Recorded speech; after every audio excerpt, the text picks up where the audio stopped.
TSP college की online classes में आपका स्वागत है। मैं गौरव पंड्या आज आपके लिए लेके आया हूँ रीजनिंग का महत्वपूर्ण टॉपिक कोडिंग डिकोडिंग। यह टॉपिक बहुत ही महत्वपूर्ण है जो आपके कंपटीशन एग्जाम जैसे कांस्टेबल, पटवारी, एसटीसी, पीटीईटी, एनटीपीसी सभी कंपटीशन एग्जामों में पूछा जाता है और लगभग इसमें 2 से 3 प्रश्न आते हैं। इस वीडियो के माध्यम से आप इन प्रश्नों को आसानी से हल करेंगे। तो चलिए इसकी शुरुआत करते हैं। फिर अगर कोडिंग डिकोडिंग होता क्या है, तो एक सिंपल सी इसकी डेफिनेशन लिखी हुई है कि किसी अर्थपूर्ण शब्द में एक विशेष नियम लगाकर गुप्त कोड में बदला जाता है तो उसे कोडिंग कहते हैं, और डिकोडिंग किसी अर्थविहीन शब्द में एक विशेष नियम लगाकर उसे अर्थपूर्ण शब्द में बदला जाए उसे डिकोडिंग कहते हैं। देखिए यहाँ पर जो एक बात लिखी है, एक विशेष नियम, तो यही एक महत्वपूर्ण चीज होती है कि हम उस विशेष नियम को पहचाने। अगर हम उस विशेष नियम को पहचान गए तो हम इसको कोडिंग से डिकोडिंग और डिकोडिंग से कोडिंग में बदलना बहुत ही आसान होता है। तो हम समझते हैं कि इसको किस तरीके से हम देख सकते हैं। पहले एक महत्वपूर्ण चीज जो हमें ध्यान होनी चाहिए वो अल्फाबेट्स हैं, जो कि ए से लगा करके जेड तक होते हैं। इसमें महत्वपूर्ण चीज ये है कि हमें इनके नंबर्स याद होने चाहिए। नंबर्स का मतलब आप जैसे देख रहे हैं कि ए के नीचे मैंने 1 लिखा है, बी के नीचे मैंने 2 लिखा है, सी के नीचे 3 लिखा है, तो ये इनकी सीरीज होती है।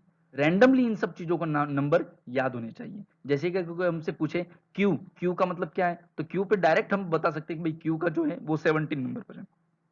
डब्ल्यू पूछे तो हम बता सकते हैं 23वें नंबर पर है। जे पूछे तो हम बता दें 10 नंबर पे।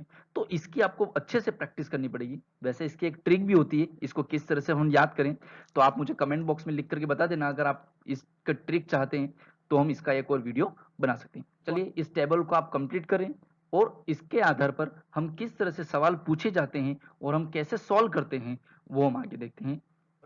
टाइप फर्स्ट के अंदर यहाँ पर पहला सवाल हमको दे रखा है, यदि किसी सांकेतिक भाषा में RAIPUR को SBJQVS लिखा जाता है। यहाँ पर देखिए सवाल के अंदर कोई वर्ड होता है, उसको किस तरह से लिखा गया वो हमको बताते हैं और उसी के आधार पर हमको पूछा जाता है।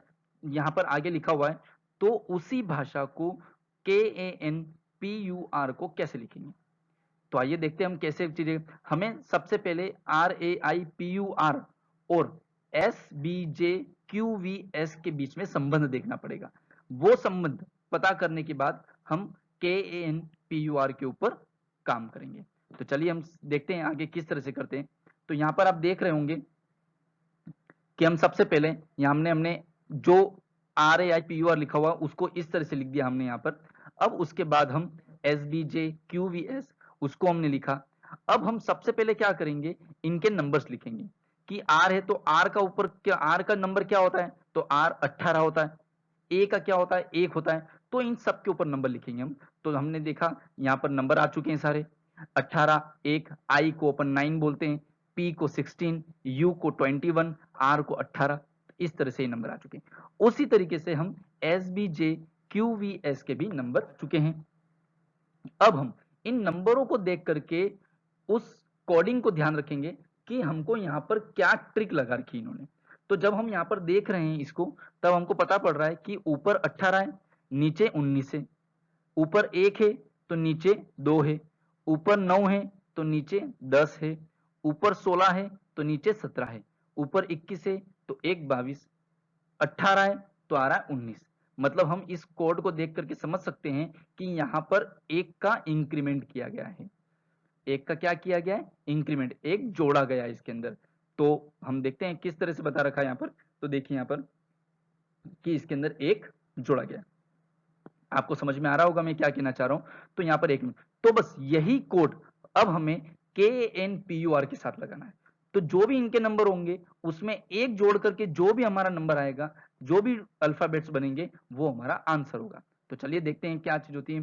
तो हमने कानपुर को भी इसी तरह से लिख दिया, KANPUR, इसको हमने इस तरह से लिख दिया। उसके बाद हम इसके नंबर लिख देते हैं। तो K का 11, A का 1, N का 14, P का 16, U का 21 और R का 18। इस तरह से हमने लिख दिया। फिर उसके बाद हमको एक एक जोड़ना है। तो एक जोड़ने के बाद 11 का क्या हो जाएगा 12, एक का क्या हो जाएगा 2, 14 का क्या हो जाएगा 15, 16 का क्या हो जाएगा 17, 21 का क्या हो जाएगा 22, 18 का क्या हो जाएगा 19। तो बस इसी तरीके से अब हम एक को जोड़ते हुए इसको इस पर काम करेंगे और यहाँ पर उसके नंबर को हमने रिप्रेजेंट कर दिया। बस अब आपको नंबर याद होने चाहिए और उनके अल्फाबेट्स याद होने चाहिए।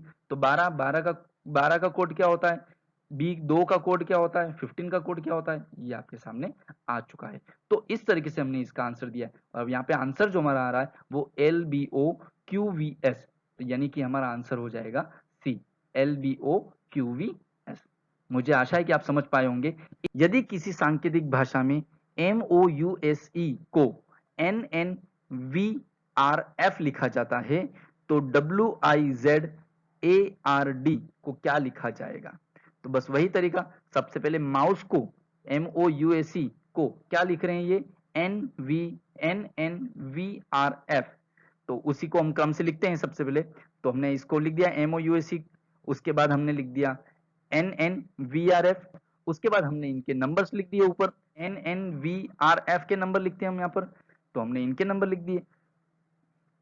अब आप इसके अंदर देखिए, सबसे पहले मैं अगर M से शुरुआत करूं तो M के अंदर 13 है, जब यहाँ पर बढ़ के आया वो तो कितना आया, एक बढ़ के आया तो कितना हो गया 14। उसके बाद O का 15, इसका क्या आया 14, फिर इसका क्या आया 21, इसका क्या आया 22, S का आया 19, R का आया 18, E का आया 5, F का आया 6। मतलब आप अगर इसको ध्यान से देखें तो यहां पर एक चीज हो रही है कि पहले तो एक के अंदर जोड़ा जा रहा है, दूसरे में एक के अंदर घटाया जा रहा है, फिर तीसरे के अंदर एक को जोड़ा जा रहा है, फिर चौथे में एक को घटाया जा रहा है, फिर पांचवे के अंदर इन्होंने इस चीज को बढ़ाया जा रहा है। तो इस तरीके से मतलब एक जोड़ रहे हैं एक घटा रहे हैं, यह श्रेणी चल रही है इसके अंदर यहाँ पर। तो हम इस कोडिंग को समझ चुके हैं। तो देखिए यहाँ पर, तो यहाँ पर +1 किया है, यहाँ पे -1 है, यहाँ पर +1 है, यहाँ पे -1 है। तो हम इस चीज को समझ चुके हैं। अब हम विजार्ड के ऊपर काम करेंगे। तो हमने उसी चीज को लिखा WIZARD, इसको हमने लिखा। इसके सबसे पहले हम क्या लिख देंगे, नंबर्स लिख देंगे। तो हमने यहाँ पर नंबर लिख दिए सभी चीजों के। अब हमको पहले वाले के अंदर क्या करना है, तो हम यहाँ पर देख सकते हैं पहले वाले के अंदर हमको क्या करना है, जोड़ना है। तो हम यहाँ पर जोड़ करके 24 कर देंगे। आई है तो आई के अंदर हमको एक घटाना है, तो हम यहाँ पे क्या कर देंगे, इस चीज को घटा देंगे। अब यहाँ पर आप इस चीज को ध्यान रखिए कि आप कंफ्यूज किस जगह पे होंगे। आप कंफ्यूज इस जगह पे होंगे कि भाई अगर Z है तो Z के अंदर एक जोड़ना है, तो हम क्या करेंगे, क्योंकि लास्ट अल्फाबेट तो 26 होता है, अब उसके बाद 27 होगा। पर नहीं, हमको यहाँ पर 26 के बाद वापस से जो शुरुआत होगी वो 1 से होगी। तो हमने यहाँ पर 26 के अंदर एक जोड़ करके 27 न लिख करके हमने क्या लिखा यहाँ पर 1, क्यों, क्योंकि उसकी शुरुआत जो है वो फिर से होगी। उसी तरीके से अगर आप ध्यान से देखें यहाँ पर ए को, तो ए को अगर ए से घटाए अपन तो एक के पीछे तो 0 हो जाएगा, पर 0 नहीं, हम वापस से उसी उल्टे फॉर्म के अंदर लेके आएंगे और वहां पर हमने इसको एक को घटा करके कितना लिख दिया, यहाँ पर 26 लिख दिया। मुझे आशा है आपको समझ में आ रहा होगा मैं क्या चीज कहना चाह रहा हूँ। नेक्स्ट जैसे ही हम देखते हैं तो यहाँ पर इसके आंसर आ जाते हैं कि भाई इस तरीके से x z, जैसे हमने देखा है z का जो +1 करेंगे तब क्या आ गया 1, और एक a के अंदर एक माइनस करेंगे तो क्या आ जाएगा मेरा z। तो इस तरीके से हमने क्या कर दिया, इसका आंसर दे दिया है। LIGHT को OLJKW लिखा जाता है, तो BULB को क्या लिखेंगे, बस वही तरीका। मुझे आशा है आप इसको वीडियो को स्टॉप करके आप खुद इसको करने की कोशिश करें एक बार, तो आपको समझ में आएगा कि किस तरह से ये हो रहा है। तो चलिए हम एक बार देखते हैं इसको। तो हमने वही चीज, इसको LIGHT को इस तरह से हमने लिख दिया और उसी तरह से जो हमको दे रखा है उसको हमने इस तरह। अब हम इनके बीच के संबंध को निकालेंगे। इनके ऊपर नंबर लिखते हैं, उसके बाद यहाँ पर नंबर लिखते हैं, और हम इनके बीच में जब संबंध देखते हैं तब हमको पता पड़ रहा है कि यहाँ पर 3-3 का इंक्रीमेंट किया गया है। तो उसी तरीके से अब यहाँ पर भी हम वही चीज करेंगे, ये लिखा हमने, अब 3-3 का इंक्रीमेंट करेंगे। जब हम 3 का इंक्रीमेंट करेंगे तो यहाँ पर हमारा आंसर इस तरीके इसका हो जाएगा। तो मुझे आशा है कि आपको इस चीज को समझ में आ रहा होगा। यह हमारा टाइप फर्स्ट का सवाल है। ऐसे बहुत सारे टाइप्स होते हैं इस जिसके ऊपर क्वेश्चन पूछे जाते हैं। वैसे अधिकतर यही इसी टाइप के सवाल पूछे जाते हैं, पर हम सभी के ऊपर फोकस करेंगे ताकि हमारा एक भी क्वेश्चन गलत ना हो सके। चलिए हम अब यहाँ पर बहुत ही इजी तरीके के सवाल होते हैं। यह जो सवाल होते हैं वह बहुत इजी तरीके के सवाल होते हैं। इनके अंदर आप जब देखेंगे तो यहाँ पर आपको f, तो f के बराबर आपको 6 दे रखा है। तो JOY को 50 लिखा जाता है, तो आपको OBSERVE को क्या लिखा जाएगा? तो मेरे प्यारे बच्चों, यहाँ पर F6, तो यहाँ पर आप देखते ही पता पड़ जाएगा कि यहाँ पर F का जो नंबर है वो 6 ही है, मतलब यहाँ पे इन्होंने क्या दे रखा है, डायरेक्टली नंबर पूछ रखे। तो देखिए इन सवालों को कैसे करेंगे हम। तो जब हमने यहाँ पे F को लिखा और F का जो नंबर है वो क्या होता है हमारा 6, तो हमने 6 को लिख दिया। उसके बाद हमसे पूछा है यहाँ पर जॉय का, तो JOY हमने लिखा, तो J का जब मैंने नंबर लिखा तो 10, O का मैंने नंबर लिखा तो क्या आया 15, और Y का क्या होता है 25। इसको देख करके मैं समझ पा रहा हूँ कि यहाँ पर इन तीनों का टोटल करके उन्होंने 50 को दर्शाया गया। ये जो सारे दे रखे हमको, इसके ऊपर हम पूरा कार्य करेंगे और इन नंबरों को हम नंबर लिख करके इनको टोटल करेंगे। तो हमने यहाँ पर ऑब्जर्व करके इस टाइप से लिखा है, सबके नंबर लिख दिए हमने, और इन जब नंबरों की हम टोटल कर रहे हैं तो हमारा आंसर आ रहा है 86। तो 86 जो है वो हमारा क्या हो जाएगा, आंसर हो जाएगा। मुझे आशा है आपको समझ में आ रहा होगा कि हम किस तरह से ये करने जा रहे हैं। यहाँ पर भी आप देख रहे होंगे कि इन नंबरों की कितनी वैल्यू है, इन डिजिट्स की कितनी वैल्यू है। जब आप इन डिजिट्स को रखना सीख जाएंगे तो आप प्रश्नों को आसानी से हल कर रहे होंगे। TRUN को 73 लिखा जा रहा है, तो FOUR को क्या लिखा जाएगा?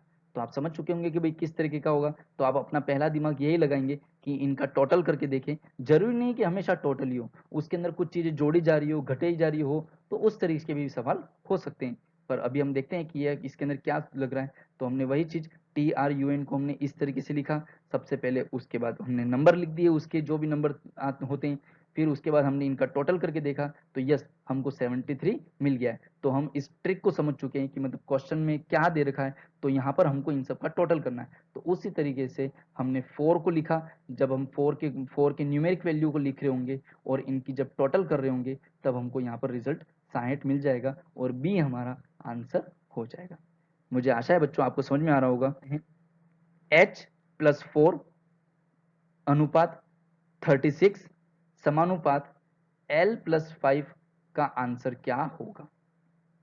देखिए अब ये थोड़ा सा अलग सवाल आ रहा है, पर हम इसको बहुत आसान तरीके से कर सकते हैं हम इनके ऊपर नंबरों को लिख करके। तो देखिए यहाँ पे सबसे पहले मैंने H लिखा, अब H की और नंबर जो आ रहा है वो क्या आ रहा है, मेरे पास 8 आ रहा है। अब यहाँ पर ये चीज कहना चाह रहा है कि इस 8 के अंदर हम कुछ चीज जोड़ें, 4 जोड़ने पर क्या आ जाएगा, 36 आएगा।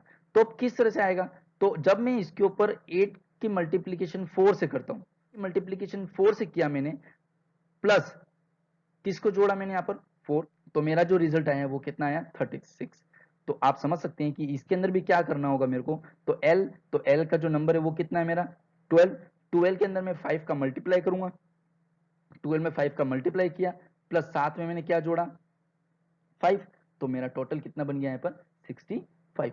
तो इस तरीके से हम इस चीज को आंसर सॉल्व कर सकते हैं। तो मुझे आशा है मेरे बच्चों आपको समझ में आ रहा होगा। इसकी आप जितनी ज़्यादा प्रैक्टिस करते रहें वो कर सकते हैं। मैंने आपको लास्ट में अभ्यास प्रश्न भी दिए हुए हैं, तो आप उनको सॉल्व करें और आप कमेंट बॉक्स में डालें ताकि हम बता सकें कि आपने कितने सही करे और गलत करे हैं। तो मेरे प्यारे बच्चों हम आगे बढ़ टाइप 3 के अंदर अब आपको यहाँ पर एक नई ट्रिक मिलेगी, नया तरीका मिलेगा, क्वेश्चन नए तरीके से पूछा गया है। मेरे प्यारे बच्चों इनके ऊपर आप यह दिमाग लगाएंगे कि इन अल्फाबेट्स के ऊपर आप न्यूमेरिक वैल्यू लिखेंगे, फिर उसके बाद आप इसको उसके नीचे रख के कंपेयर करने की कोशिश करेंगे। तो मेरे प्यारे बच्चों यहाँ पर आपको कोई भी कॉम्बिनेशन उनका नहीं मिल पाएगा ताकि आप सही आंसर लगे। तब यहाँ पर आपको दूसरे तरीके का दिमाग है। देखिए इस प्रश्न को बहुत ध्यान से देखिएगा कि हमने किस तरीके से इसको सोल्व किया। इस टाइप के क्वेश्चन हमेशा आपको ऑड नंबर में ही मिलेंगे, ऑड मतलब विषम संख्या में ही मिलेंगे। इसका कारण क्या होता है हम इसको सॉल्व करते हुए बताते हैं। यहाँ पर जब हमने ये इसको लिखा तो हमने SHIRT इसको इस तरह से लिख दिया हमने, फिर उसके बाद HSITR को इस तरह से लिखा। अब यहाँ पर आप देखिए इसके अंदर क्या सिमिलरिटी दिख रही है। सबसे पहले आप देखेंगे तो बीच वाला अल्फाबेट जो है वो कॉमन मिलेगा आपको। तो इसके अंदर आप किस तरह से करेंगे, तो यहाँ पर देखिए आपको यहाँ पे कॉमन I और I ये मिल रहा है। अब आप इसको और थोड़ा ध्यान से देखेंगे तो H यहाँ पर आ रहा है, S यहाँ पर आ गया, R यहाँ पर आ रहा है और T यहाँ पर आ रहा है। तो आप उसी तरीके से अब किसके ऊपर वर्क करेंगे, आप PENTS के ऊपर। आपको ये चीज पता पड़ गई कि भाई बीच वाला जो मेरा कॉमन रहेगा, उसके बाद P जो है वो मेरा यहाँ पर आ जाएगा, E जो है वो मेरा यहाँ पर आ जाएगा, T यहाँ पर आ जाएगा और S यहाँ पर आ जाएगा। तो जैसे ही आप वैल्यू पुटअप करेंगे तब आपको ये पूरी वैल्यू मिल जाएगी। मुझे आशा है कि आपको ये चीज समझ में आ रही होगी मैं क्या कहना चाह रहे हैं। तो इन तरीके के सवालों को भी आप करते। अब यहाँ पर आप जब वैल्यू रख करके कॉम्बिनेशन मिलेंगे तब यहाँ पर आपको वो चीजें नहीं मिलेगी। यहाँ पर ये आपको एक मैंने टेस्ट क्वेश्चन दे रखा है, यहाँ पर ये इसी तरीके का सवाल है, पर आप इसको बहुत ही ध्यान से करें। देखिए मैंने आपको बात करी थी कि ये हमेशा आपको ऑड नंबर में मिलेगा, तो इस टाइप के सवालों को आप देख करके बता सकते हैं कि ये इस ट्रिक के हो सकते होंगे, ये इस टाइप के सवाल होंगे और इनको आसानी से आप कर सकते हैं। और इसका उत्तर जो है आप कमेंट बॉक्स में हमको बताइएगा। नेक्स्ट टाइप की ओर बढ़ते हैं हम। अब यहाँ पर जो है वो विपरीत है। अब यहाँ पर मैंने आपको समझाने के लिए थोड़ा सा नोट लिख रखा है मैंने यहाँ पर। जिस किसी वर्ण का विपरीत अंक आपको अगर निकालना हो तो उस नंबर में से 27 को हम घटा देंगे। किसको घटा देंगे हम? 27 को घटा देंगे। तो अब इसका मतलब क्या हुआ? तो देखिए इस सवाल के अकॉर्डिंग हम समझते हैं। यहाँ पर जैसे कि यहाँ पर दे रखा है YZW, उसके बाद लिख रहे हैं यहाँ पे मैंने BAD। तो अब सबसे पहले तो आप कई सारे कॉम्बिनेशन लगाने की कोशिश करेंगे। सबसे पहले टाइप फर्स्ट लगाएंगे, तो हर टाइप का आप लगाने की कोशिश करेंगे, पर यहां पर किस तरीके का ट्रिक लगेगा हम यहां पर देखते हैं। तो सबसे पहले y, अब हम विपरीत की बात कर रहे हैं यहां पर। तो y की जो वैल्यू होती है वो कितनी होती है? 25। उस 25 में से जब आप 27 को घटाएंगे तब आपको वैल्यू मिल जाएगी कितनी? 2। और यही 2 किसको रिप्रेजेंट कर रहा है? b को रिप्रेजेंट कर रहा है। तो y का क्या आया अपने पास? b। अब हम z की बात करते हैं, तो z का क्या है? 26। 26 को जब मैंने 7 से माइनस किया तब कितना आया मेरा? 1। तो मैंने यहाँ पे लिख दिया a, यहीं पे a आया हुआ है। w का क्या होता है मेरा? 23। 23 को मैंने माइनस किया 27 में से, तो उसका विपरीत निकला 4, और 4 क्या होता है मेरा? d, मतलब अपोजिट नंबर।